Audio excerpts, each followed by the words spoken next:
Welcome to the Global Climate Change Report for July 15th. I'm Ashley Dion, and these are some of the top climate change stories for the week.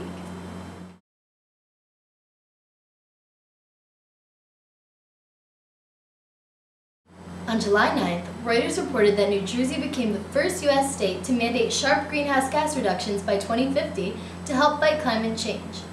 Signed by Democratic Governor John Corzine, the law makes New Jersey the latest state to bypass the Bush administration by setting mandatory regulations to fight emissions of gases linked to global warming. Corzine told reporters on the eve of former Vice President Al Gore's International Live Earth concerts, quote, "We want to send a message to Washington, wake up, get with the program, and start doing something about greenhouse gases," end quote. The Global Warming Response Act mandate cuts off greenhouse gas emissions throughout New Jersey's economy by about 60% by 2020 and 80% by 2050.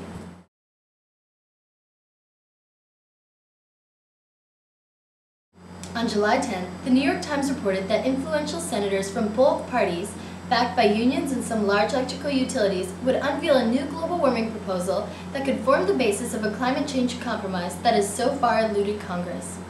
Sponsored by New Mexico Democrat Jeff Bingaman and Pennsylvania Republican Arlen Specter, the complex measure would put a firm limit on emissions of heat-trapping gases that are causing the warming of the planet. Like other so-called cap-and-trade schemes, it would allow companies to buy and sell the right to emit carbon dioxide. But to secure labor and corporate support, the measure also places a limit on the price industry would have to pay for such permits.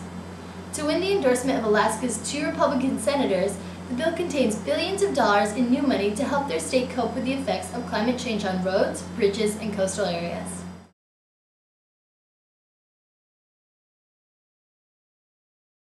On July 11th, Reuters reported that the sun's changing energy levels are not to blame for recent global warming, and, if anything, solar variations over the past 20 years should have had a cooling effect. The findings by British and Swiss researchers add to a growing body of evidence that human activity, not natural causes, lie behind rising average world temperatures, which are expected to reach their second highest level this year since records began in the 1860s. There's little doubt that solar variability has influenced the Earth's climate in the past and may have well been a factor in the first half of the last century. But the scientists said it could not explain the recent warming.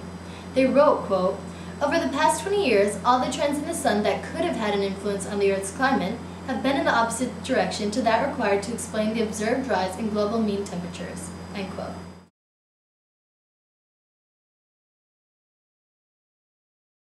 On July 12th, the New York Times reported that Governor Charlie Crist of Florida would present a series of executive orders to slow climate change and cut the state's emission of heat-trapping gases by more than 25% over the next 18 years. The goal is to cut emissions to 1/5 of 1990 levels by 2050. One order would require state officials to find ways to cut emissions from tailpipes and smokestacks. Another would set new energy efficiency standards for state buildings and cars and require that 20% of the state's electric power eventually came from renewable sources, with a strong focus on solar and wind energy.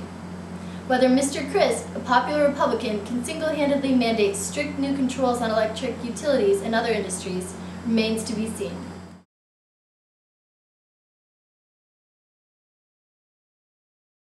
On July 12th, the New York Times reported that by the end of this century, 100-year floods could hit New York City every 10 years, Long Island lobsters could disappear, and New York apples could be hard to come by if nothing's done to reduce greenhouse gas emissions.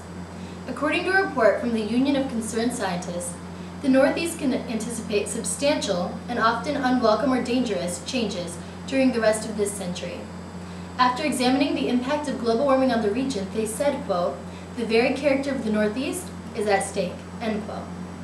The report, which covers 9 states, is the very product of a 2-year collaboration between the Union of Concerned Scientists, an advocacy group, and a team of several dozen independent scientists and economists.